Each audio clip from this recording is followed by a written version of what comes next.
Chaps, welcome back to SG MMA. Yeah, that's right, your boy is back. Today, we're going to be breaking down every single possible champion versus champion matchup in the UFC right now, obviously inspired by recent double champ Ilia Topuria. Let's start at the top of the weight classes and work our way down.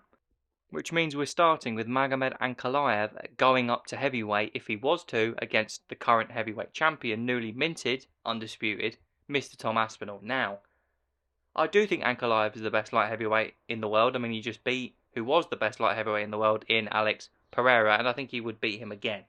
And I think he will probably reign over light heavyweight for a period of time. I think Tom will do the same at heavyweight, so I think we could definitely see this fight at some point.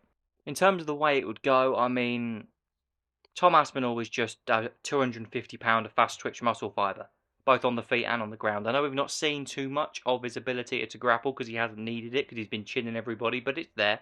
His dad Andy is one of the best BJJ guys we've ever had in the UK, and he was a grappler before he was a boxer. A lot of people don't know that, but he was.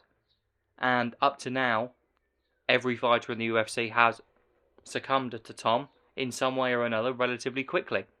Ankalaev is more cerebral than Tom Aspinall, even though he comes from a part of the world that is incredibly grapple heavy. He's a striker first, but he does have the grappling in the back pocket. We saw a bit of that against Alex. But in sport, a term you'll hear a lot is a really, really good large will normally beat a really, really good little one. And Ankalaev's not a little guy. If he was a 12 fight at heavyweight, he'd probably walk in the octagon about 235, 240. But he's smaller than Tom. He doesn't hit as hard as Tom. He's not as much of a submission threat as Tom. So Ankalaev would have to be effectively punch perfect for an entire fight. And up to now, we've not even seen anybody test Tom. Never mind get closer to beating him. So I just think that Tom Aspinall would blow through him because that's all we've seen him do. Now, if he is actually tested at some point and Ankalaev continues to improve, it could be a close fight. But I think Aspinall would blow through Ankalaev, especially the orthodox against the southpaw stance naturally opens Ankalaev up to Tom's right hand even more. I mean, yes, it opens up Tom's the left hand of Ankalaev, and he does have some decent power, does the light heavyweight champion of the world, but nowhere near Tom. So I think Aspinall would be able to find his chin and put him away quite quickly, like he does with everybody, pretty much. Right, folks, let's move on and stay with Ankalaev. Instead, he would be the defending champion, and the bloke moving up would be the middleweight champion, Mr. DDP. Now, before I break down this particular fight, I think Dricus is 2 wins away from surpassing Adesanya's legacy and becoming the best middleweight we've ever seen, bar Anderson Silva. I mean, just listen to the resume he would have if he wins his next 2 fights. Brunson and Till are decent wins, especially Brunson at the time was still regarded as one of the best middleweights in the world. Obviously, Till's MMA career went off a cliff after the Tyron Woodley fight, but since then he would have gone Robert Whittaker, Sean Strickland, Israel Adesanya, Sean Strickland again, and if he wins his next 2 fights, he'd add Khamzat Chimaev and the winner of Nasruddin against Cal Barajo, the Paris main event. That as a resume, for me, that would surpass anything that Adesanya was able to do. And Adesanya was great, don't get me wrong, even though I don't like him. That would earn him the opportunity to fight for the light heavyweight belt. I don't like it when champions want to move up too quick, but if he can have that legacy and resume at middleweight, he would earn the opportunity to fight for the light heavyweight title. Let's talk about how him and Ankalaev would match up, though. Like I alluded to in the previous entry, Ankalaev is a fantastic fundamental mixed martial artist, both on the feet and on the ground. He does things by the book very, very well. He doesn't make a lot of errors, but he also doesn't do an awful lot that's extraordinary or out of the rule book. It's very kind of methodical is the word I'd use. It's very accurate. It's very consistent. Whereas Dricus is impossible to read. He never looks like his feet is set and he can still throw a knockout punch. His takedowns seem really telegraphed, but somehow they still work. He just kind of bullies people and just uses a blunt force trauma most of the time. And if you're used to being methodical in your training and you're not used to seeing these wild guys, I think you could catch Ankalaev out. I do think it would take something a bit wacky to catch Ankalaev out at this stage in his career. And if there was one word I would use to describe Mr. DDP, it would be wacky. So I actually think that Dricus would win this fight. I don't think size would be a massive issue. He'd be smaller than Ankalaev, yes, but not by much. He's a big middleweight. I think that Ankalaev would start well, but I think he'd have a problem with the timing on Dricus, and I think he would be able to catch him off beat, especially with that right hand. I think he would try to mix in the grappling, even though Ankalaev is where he's from, more of a striker than a grappler, not really a submission threat either particularly. I think that Dricus would try and bully him, and in the end I think he would. I think he'd get a late rounds TKO, especially now his nose is fixed and he can actually breathe. He's got this magical cardio that he didn't have before, which is brilliant. I think that Dricus would win this one. Maybe controversial, let me know what you think, but yeah, I think that if he moved up right now and fought Ankalaev, I think he'd find a way to beat him. This is the one that when I thought about this video, instantly popped in my head. Middleweight champion Dricus du Plessis, welterweight champion Jack Della Maddalena. This reminds me of like a Pride 2005 New Year's Eve fight. Just a couple of nutcases throwing shots at each other until one of them goes down. A little bit like Don Fry and that Japanese bloke whose name I can never fucking remember, even though it's my job to know these guys' names. Either way, everything I just said about DDP is the same here. He's unpredictable, he's goofy, he's hard to read. I think Ankalaev would struggle in a fight with du Plessis. I don't think JDM would have any issues in that kind of thing. He is the second best in the pocket boxer on the roster behind Ilia Topuria. And there's not even really a close third. You could say maybe Yan is in there, but I would still have him lower than JDM in terms of in the pocket, in the fire. We saw in his win over Bilal Muhammad that he can defend a takedown, and I do think that Dricus would need to use a bit of grappling if he was to beat JDM. But the interesting part about this fight is naturally you always go, right, it's all about size here. And as much as I just said that Dricus is a big middleweight, and he is, JDM's a big welterweight. He could fight a middleweight if he wanted to. If you stand him next to a Sean Strickland, or if you stand him next to a Jared Cannonier or a Cal Barajo, you think they were in the same weight class. You may even think JDM was bigger. He's so like dense and thick set, and he still moves so well. It doesn't make sense, but it's very interesting to watch. I would probably, the one thing I will say about DDP, I think he can be hurt. I do think he can be hurt. And I do think that JDM has some of the strongest hips in the entire organisation, which would help him so much on the takedown defence side of things that would kind of negate part of what I think Dricus would look to do in a fight against him. I'm going to go with JDM. I think JDM would catch him and drop him and take him out in the pocket. Maybe a failed takedown attempt from Dricus. And a right hook to the body, left hand upstairs from JDM to put him out. I want that fight now. I can't stop thinking about it. But no, I think if that was to happen, I think JDM would knock him out mid-rounds. I just think you could match JDM with anybody and it'd be a fun fight. But JDM Ilia Topuria is just another perler. It just is. It's another one of those fights. It's completely different to the Dricus fight, but it's just as intriguing, and some of you legends will think maybe even more intriguing. But, right. Just preparing myself, I'm going to make a controversial take. Jack Della Maddalena would start Ilia in about 2.5 minutes. I said it, right? Let me explain. Size. Size is the main thing I'm going with here. JDM is a massive welterweight who could be a very, very decently sized middleweight.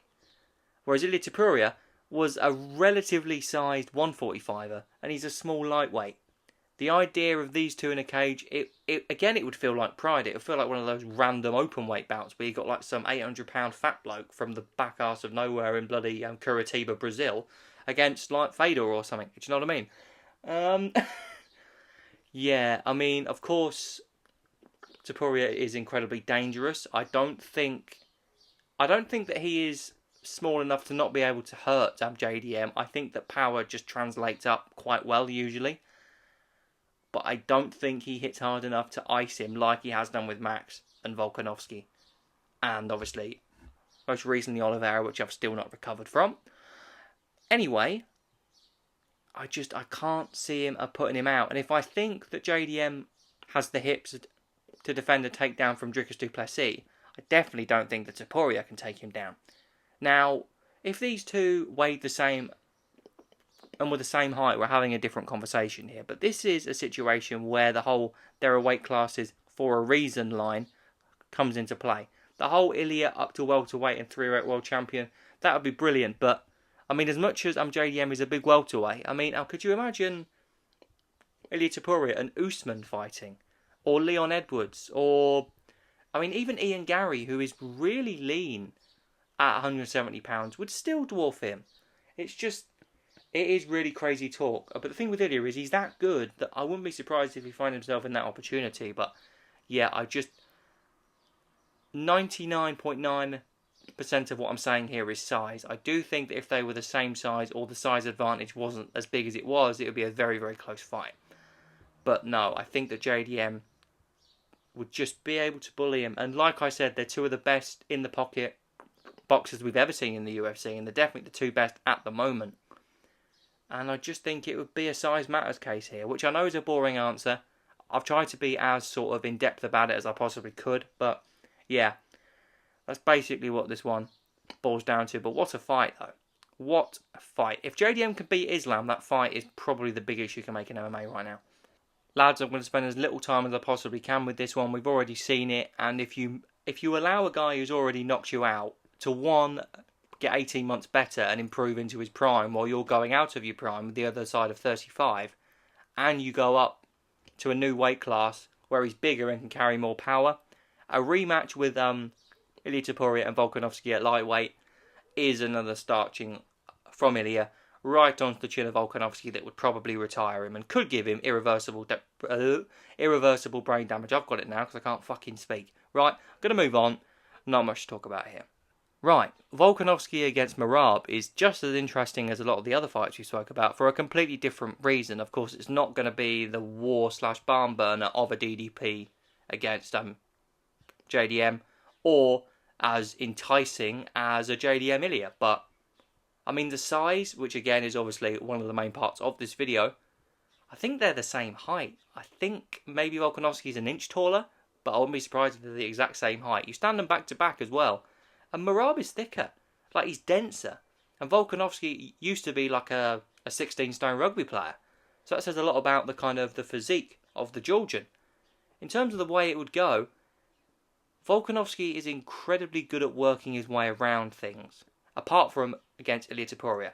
But the IQ that he showed in the third Max Holloway fight and the first Islam fight was world class. It was some of the best IQ I've ever seen in a fight in the UFC. The thing about Merab is he's probably the most relentless fighter that we've ever seen. Probably by quite some way. He just doesn't stop. He could fight for an hour, I think. He could fight for 2 hours. He could just run at you for 2 hours, attempt 943 takedowns, only land 6 of them, but just shut you down completely. I mean, Aldo completely shut him down. Sean O'Malley twice shut him down. Let him do absolutely nothing that he wanted to do. Henry Cejudo out-wrestled an Olympian, an Olympic gold medalist. It's unbelievable. It's unbelievable, the rise of the man. And he's only getting better every time that we see him in the octagon. Volkanovski is a different animal, though. Now, his only weakness that's really been exposed is maybe the chin is starting to go. He doesn't have to worry about that in a fight with Merab, I don't think. So, as much as it would be interesting to see Volkanovski try and defend the onslaught from Merab, I think he'd do a good job with low kicks. I think he would be able to find the boxing upstairs. He's got very underrated boxing, does Volkanovski. He's very, very good. He outboxed Max, who is the self-proclaimed best boxer in the UFC, in at least 2 of their 3 fights. You could argue all 3. I think Volkanovski would find a way, you know. It would be a grueler. It would be an absolute... It would test every ounce of the pair of them. I think Merab would have to continue to charge as much as he could with a bust-up lead leg. I think Volkanovski's hips would be so sore from all the defending takedowns. He would just have a Georgian glued on his hips for most of the fight.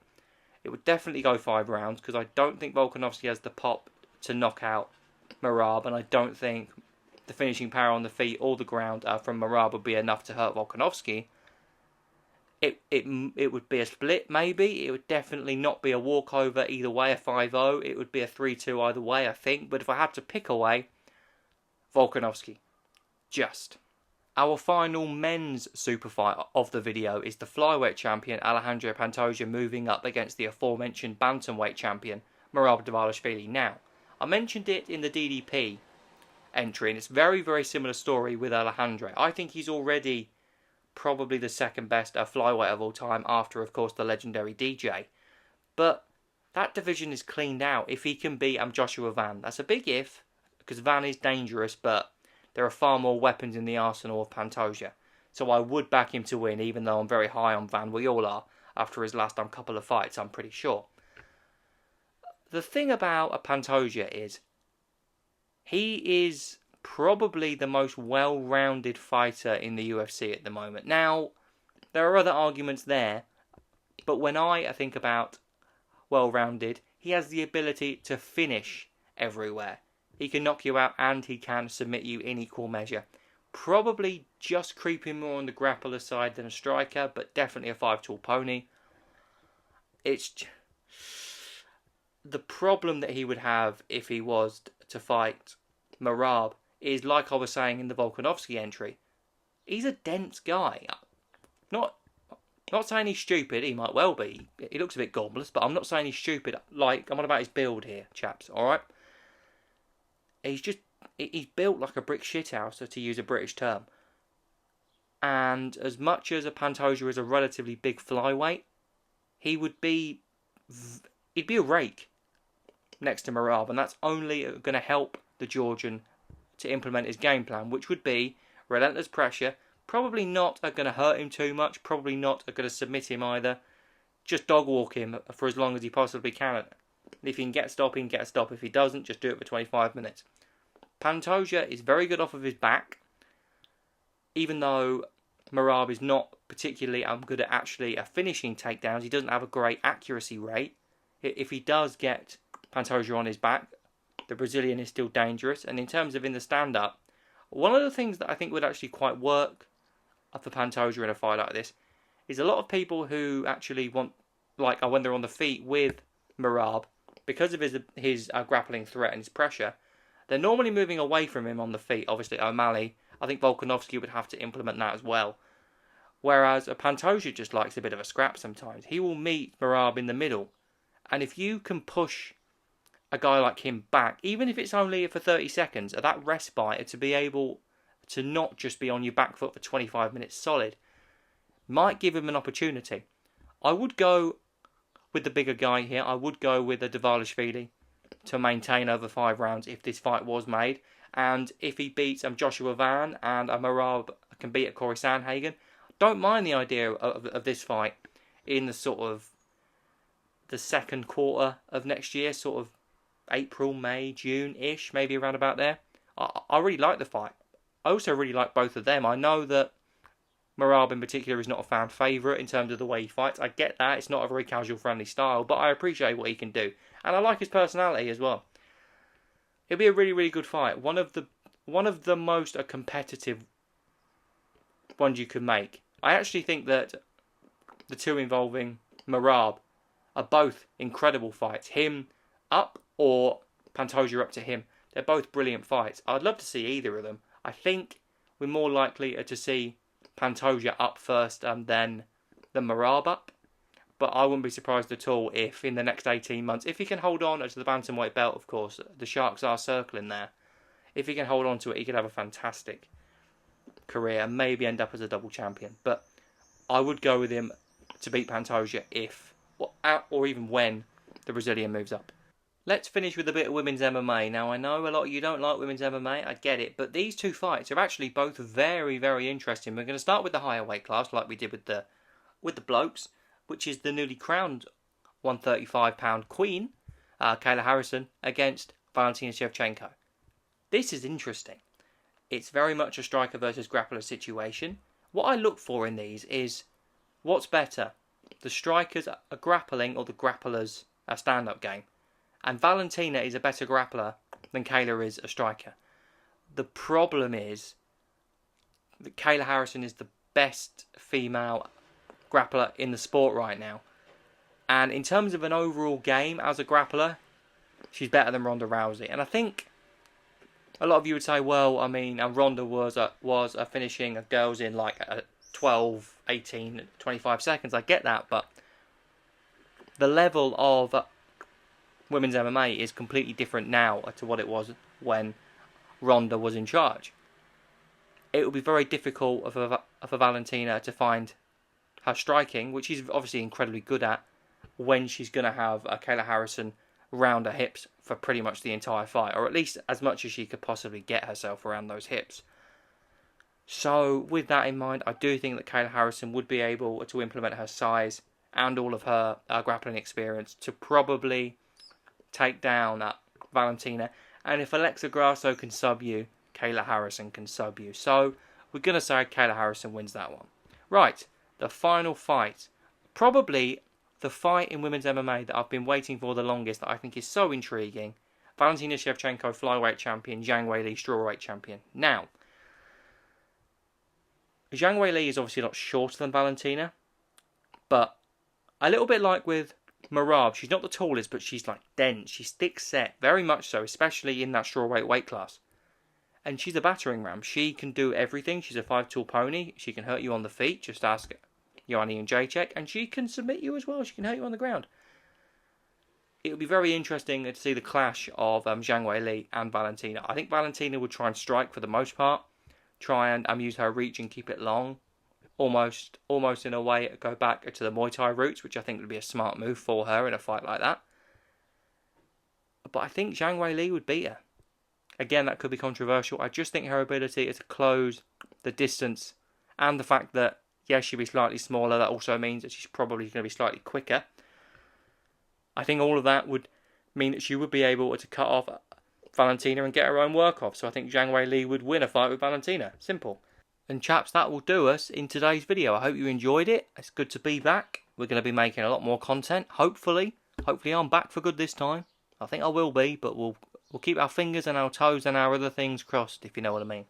But yeah, I love making content for you guys, and I'm sorry it's been really inconsistent for the last, 18 months now, pretty much. But should be here for a long time. I've already had me good time. It's time for the long time. So yeah, take care of yourself, chaps, and hopefully I'll speak to you very soon.